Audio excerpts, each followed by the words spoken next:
Hello everyone. Today I'm going to be talking to you about this game I've been working on, well, rather one I've worked on for the last year or so called Nova Loadstar. So, if you've been to my website or to my itch.io page in the last a few months or so, you might have noticed this on there. However, it's been taken off for a while. This is because I had to take it off as I got it published through the university I've been going to via due enrollment. So currently they have first publishing rights, so I'm leaving it off the website and itch.io for around a month or so, and then it'll be back up on there. And hopefully by then I'll have a new update for it.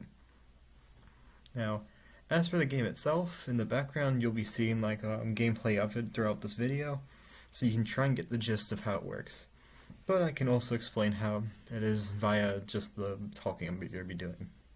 So, the gist of the game is that it's essentially a mix of strategy and open world along with some sandbox elements where you're existing in this galaxy, you can go between planets, you can trade, you can go to asteroids and mine resources, then go settlement planets. And then, if you want, you can take on different roles, such as you could become a pirate by stealing from some of those trade ships, which you'll see marked by the sea, the little seas going around.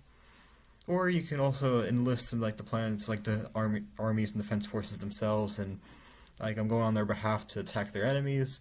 So you'll essentially be acting as those little arrows and you see going around shooting at each other. Or alternatively, you can actually try and take over planets yourself, and essentially just try and take over the galaxy. So all of this are elements I've been trying to work on for the game for the last year or so, as I mentioned. And they work via various different elements, such as how each planet has their own different little surfaces, where on them they have around 20 or so tiles at least, and essentially these tiles they all start out as empty, besides 4 cities and a capital. All of them essentially produce the same amount of income. However, if a capital is taken on a planet, that means whoever holds it will gain after invasion. As for invasions themselves, those are essentially kicked off by when transports land at planets, and troops which are marked by numbers of troops on the planet and on each tile. Those will essentially be fighting each other over essentially a turn-based system where every so often on every planet will be updated where troops will be moving and attacking each other and taking cities. And there are also other buildings they can try and take, such as how there's forts, which will be continuously spawning troops for the defender. And there's also the refineries, which are used just to produce fuel and lower those costs for planets, as well as other buildings such as dry docks, which are used to produce more ships for the planet, and cities in particular are also used to bring in reinforcements for the invading troops. So this can result in circumstances where it can be easier for planets to be taken as if there are not much defending troops, and the attacking troops are able to take a few cities and keep bringing in more reinforcements.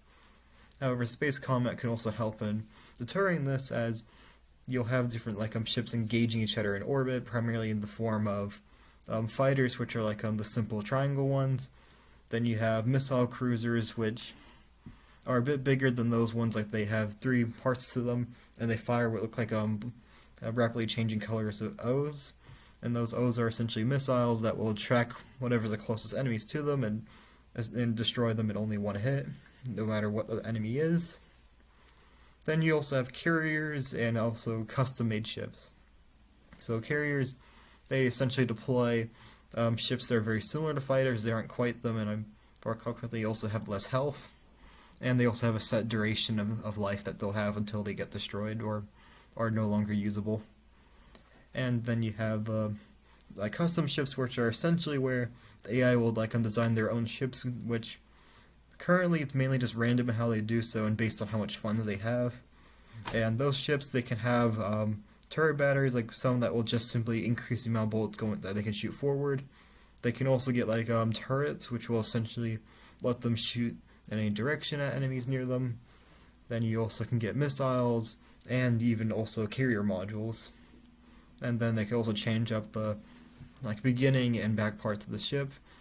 And the different modules they put on can also change the amounts of crew on ships, which the crew is essentially the life for any type of ship, including for the player, where if you run out of crew, then you are killed, although you are essentially respawned with half your income left, or at least that can depend on how you're killed sometimes. and you'll either be respawned at a friendly planet, or if you are at war with all possible planets, you will be respawned at a random point, which is usually the case for pirates. So, in the case that you are a pirate, actually, you do have a couple options besides just simply going attacking like random ships, as you can also go and create your own pirate empire, where the challenge is essentially that everyone is at war with you, but you can also take over whatever planets you want, although those planets will, of course, be attacked by every other planet in the galaxy. So, you get into weird circumstances where you may be able to take a few planets, but then you just have mass hordes of troop transports coming down and landing on them. However, something you can do to try and prevent such circumstances is that there are planetary defenses, which you may see in this video in the form of what are essentially, you might see like a little box with two equal signs on the sides, which those are the planetary defenses, and those stick to the planets and will fire at any enemy ships that come into range. And you may also notice that they seem to fire randomly sometimes. That is more of a quirk of development, as I tried to make it so they would only fire when enemies were nearby. However, it was difficult to get that always working. So rather, they somewhat fire randomly, but they will also fire at whatever is the closest enemy whenever they do fire. So there are other features that are also within the game, such as the asteroid mining that I mentioned before, where currently it's not as useful as I hope to make it to be in the future, but essentially, like upon starting the game, random asteroids or minerals will be decided for the galaxy, which will each have their own random names, and they will also have their own specific values that will be for when they are sold. So you can essentially look for asteroids by their colors, and if you find out that one sells for the highest amount, then you look for the same color of one to go and sell repeatedly, which is something that I will admit is right now kind of an issue, since it makes it so lower value asteroids don't have a purpose. However, the plan in the future is to make it so that instead all asteroids have some type of crafting reason, which will likely be done by introducing new buildings on the planets that let you create new items for ships, or even potentially just new modules themselves, which could be in the form of either just upgrade versions of weapons that already exist, or potentially even new weapons entirely, such as lasers, which could be only forward-facing weapons. However, it'd be extremely powerful in a direct beam, or even maybe different types of fighters, such as ones that can fire missiles or even just drop bombs in some way, which I'm not entirely sure about how I would do that latter bit, but I have various ideas in mind. Now, at the present, there are currently other features that are meant to to allow the player more replayability, even if some features are rather limited. For example, the player can go into the settings of the game and change up the scenario type before they begin.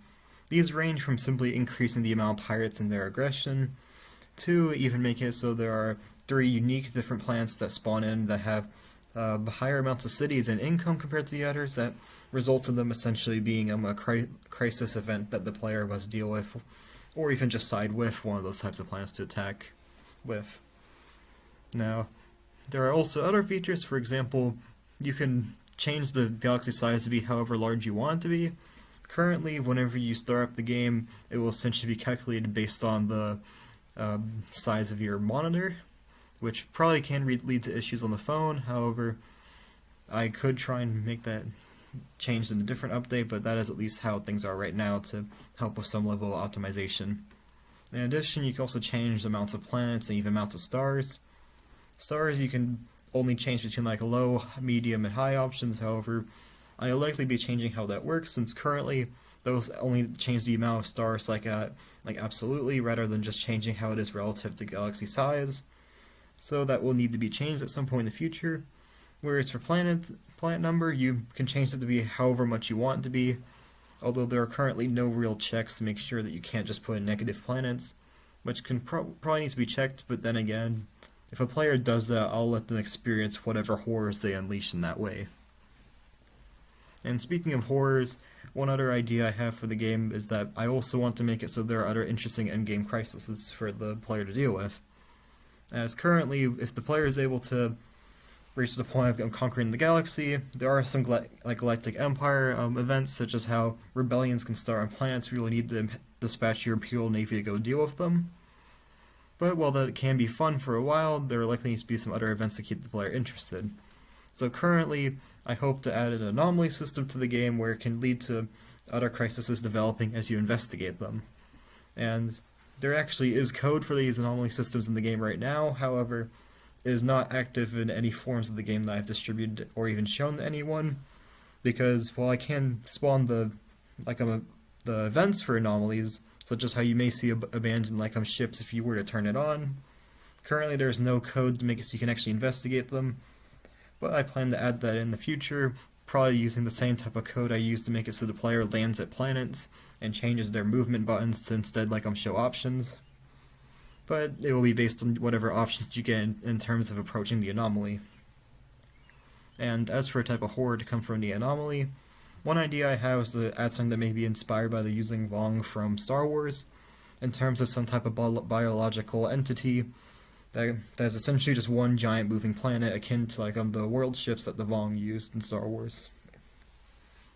And such a thing would have some issues in terms of coding, however currently the basis of the game does not necessarily make it so it's impossible, as the X and Y coordinates of planets are not really required to stay constant.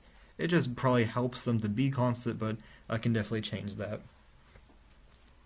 Now, one other issue I might need to work on for the game, albeit this will probably take a while to deal with, is in terms of optimization, as this game was started as a very basic hobby project where my plan had simply been to make it so you can just go around in a little space thing and just shoot at little E's that would represent pirates. But I got bored of that, so I added in planets, then I got bored of planets just sitting there, so I gave them ships to go between them. And then next thing you knew, planets were having full-scale wars between each other and invading each other, and just galactic warfare was occurring. And throughout all that, I hadn't really done much in terms of optimization, so there are some issues with that I need to fix.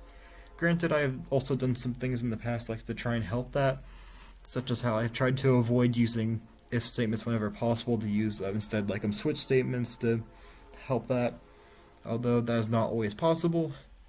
And an area where I especially might need to change how things work is in terms of how things are rendered, or specifically how things are shown on the screen, since how it works right now is that everything, every little ship is technically on the HTML thing all at once, rather than it just being the stuff that actually has to be there, which can likely lead to some difficulties. So I plan to change a bit of how that works. In fact, I've even actually experimented with this in the other game series you'll see me working on YouTube, the Wasteland game, as that one's directly inspired by my issues with that type of rendering system in this game. So that is essentially me experimenting with that and just deciding on what I'll make it essentially a Wasteland version of this game. So one last element I wanted to touch on in this video was in terms of the sound effects I've added to the game, and at least the closest thing I've done to music, which is the ambience to it. So these are all elements I've been working on in FL Studio using the free version, and I haven't really done any actual education whatever on any of this, so some of it may necessarily not be all that great, especially since while I may like the sound of strings in FL Studio, for some reason I tend to kind of suck when I do them sometimes, and make something a bit more repetitive, and one of the ambient soundtracks is like that. However, I will be uploading those on YouTube at some point so all of you can see how that sounds, and potentially I could get some feedback on if there are any of those that I need to replace or update, or some other ideas on them.